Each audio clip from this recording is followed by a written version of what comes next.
मूसा अलैहिस्सलाम ने कारून को ज़कात का कहा तो कारून बुरा मान गया। कारून सोच में पड़ गया कि इतनी रकम में ज़कात में आखिर क्यों दूं। कारून ने ज़कात से बचने के लिए औरत को पैसे दे आए कि तुम मूसा पर बदकारी का इल्ज़ाम लगाओ। मूसा एक मजमे में लोगों से वाज फरमा रहे वो थे कि वहां वो औरत भी पहुंची। मूसा से मजमे में एक पूछने वाले ने पूछा कि जो इंसान किसी औरत से ज़ना के उसकी क्या सज़ा है। मूसा अलैहिस्सलाम ने फरमाया अगर वो इंसान शादीशुदा है तो उसको पत्थर मारकर कत्ल किया जाए। उसने कहा ये औरत कुछ कहना चाहती है। उसने औरत को खड़ा किया।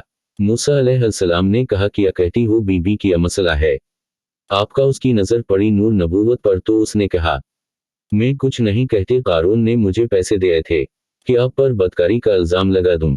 मूसा अलैहिस्सलाम फौरन सजदे में गिरे। अल्लाह ने फरमाया मूसा आज तो ज़मीन को जो हुक्म देगा वो उसकी तामील करेगी। मूसा अलैहिस्सलाम जलाल में खड़े हुए और ज़मीन को कहा पकड़ो इसे। जब ज़मीन ने एकदम कारून को खींचा और पैरों तक ज़मीन में चला गया तो कारून ने कहा ए मूसा मुझे मुआफ़ कर दो। मूसा अलैहिस्सलाम ने कहा इसको और पकड़ो कि ज़मीन ने इसको मज़ीद खींचा और पेट तक चला गया। कारून ने चीख कर कहा कि मूसा मुझे मुआफ़ करो।